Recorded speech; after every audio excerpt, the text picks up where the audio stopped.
your experience was like working together and the dances and the routines as well. Mhm. Yeah, cool.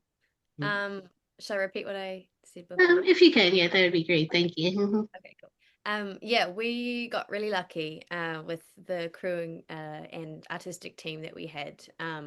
They really brought the words off the page and make the jokes really come to life. Specifically, Ashley Marinelli's choreography. She's a comedic choreographic genius, where she really read what was going on in the scene and the song, and found the jokes in it and was able to bring those to life through movement. And you really hear the joke even more through her choreography, and it's just amazing. Such a dream to work with. And of course, our directors, Jack and Danny, very much help with that too. And it's been an actor's dream to be able to work with them all. So wonderful. Yeah. Yeah, I think Ashley's choreo is so smart because, like Laura said, it really does highlight the jokes that are in the songs. And for me, I think the songs are like the funniest part of the show, but it's because so much is going on at once that it's like nonstop fun, and it's the choreo is just a really good highlight on all those jokes. And speaking of working also with the directors, what was that experience like in collaborating with them and really bringing the play together with the two of them?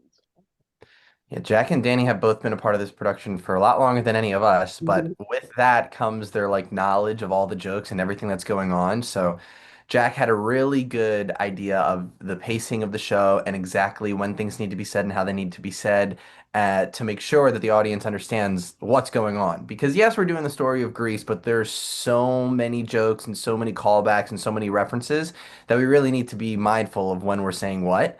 And then Danny, as one of the writers as well, was a great help with letting us in on any of the jokes that maybe we missed or maybe were a little more undercover. So they were a dream team. Yeah. I second all of that. And I mean, their experience in the comedy world is phenomenal. I mean, you look up Jack Plotnick and you've seen all the incredible stuff that he's done, and he just brought all of that into this. And I felt like we just learned so much from his wealth of knowledge and experience in comedy and performance. And the same goes with Danny. I mean, we've really been spoiled. It's been wonderful. Yeah. Mhm.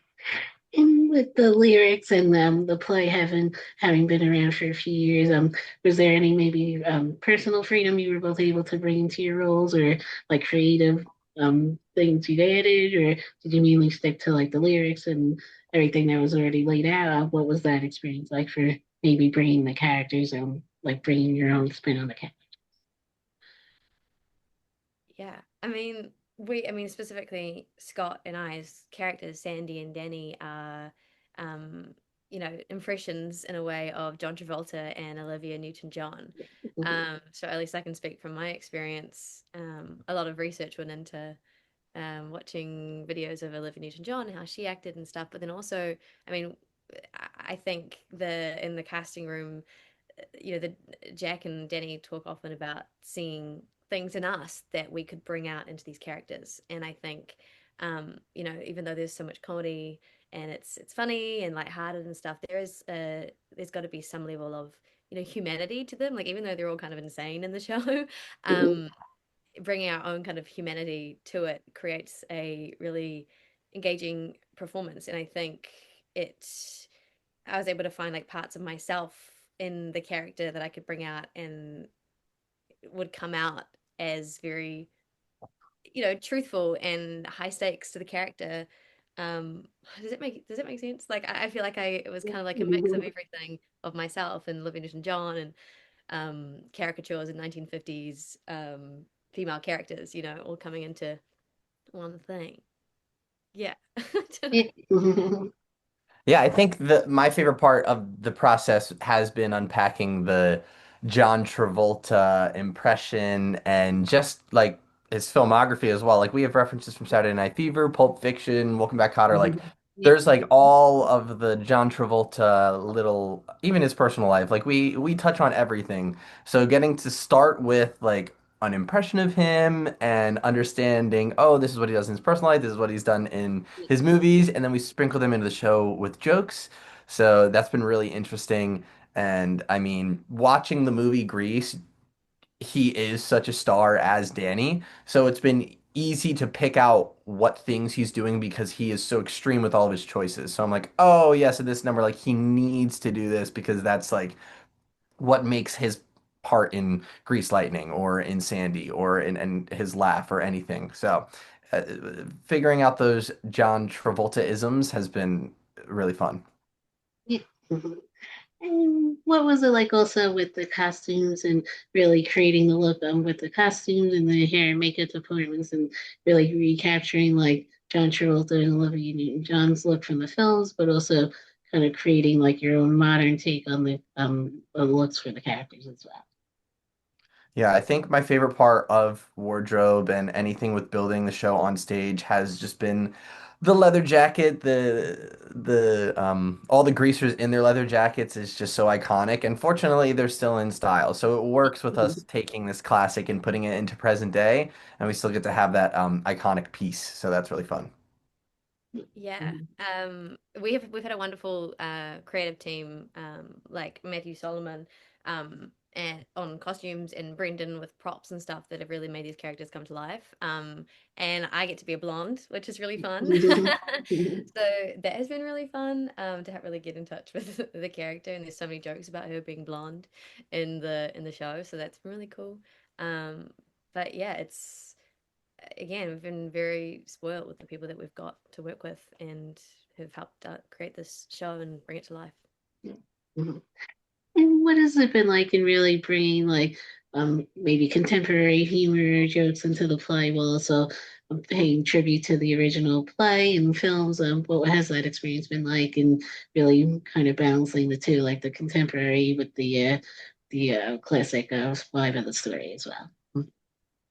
I think the most fun part has been realizing that we're not really changing the story of Greece at all. Like our show is different, but it's still Greece, and we've gotten to pick on all the exaggerated parts that have already been in the movie.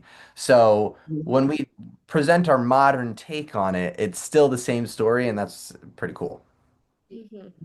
Yeah, totally. It's the same story with like funny little modern jokes and slang, specifically the last song, which I won't spoil, but it is very much like we get Mhm. to drizzle some Gen Z Mhm. words in there, which is fun. So it's been a really fun mix between the classic and today. And I mean, oh my gosh, the other day we were so lucky. We actually had Seth Rudetsky brought a bunch of guests to our show on Saturday from the original production of Grease on Broadway, and other people that have played the roles in the past. So that was very surreal, seeing when the show began versus us it turning into a parody years later. So it's been really cool to see like the crossovers and what's stuck and bits that we've emphasized and taken out, because even the movie itself was different to the original production of Grease on Broadway. So the journey of how it's become what it is now is really fascinating. Yeah. What kinds of what kind of reactions have you both received to the play now? Maybe from people who have taken part in the productions in the past, and just general fans of the franchise overall. What has that reaction also meant to you as well? It's been, I mean, the past 2 weeks have been a whirlwind. It's gotten a great reception, and people have walked away laughing and smiles and just saying how much fun and ridiculous it was in the best way. So that's all we want. We just want people leaving, having a fun time and having a good laugh. So that's been a true, yeah, it's been wonderful to have that reaction from people. Yeah, I knew the show was funny. And when we got an audience, I was like, I just hope that they also think it's funny. And fortunately, we have been met with the level of laughs I was anticipating, and it's been nice being able to know that the people who love Greece or have been a part of Greece or Greece has been a part of their life in any way, they're still able to come in and be like, ah ha ha, I'm gonna make fun of this thing that I love so much, and this is Mhm. cool too. So that's nice. Yeah. I think that was mainly it, but thank you both again for taking the time to speak with me and your patience with the recording. I appreciate it. So thank Of you again. course. Mhm. Great. Oh, Thank you thank so much you for for talking to having us. us. You're Yeah. welcome. Thanks again.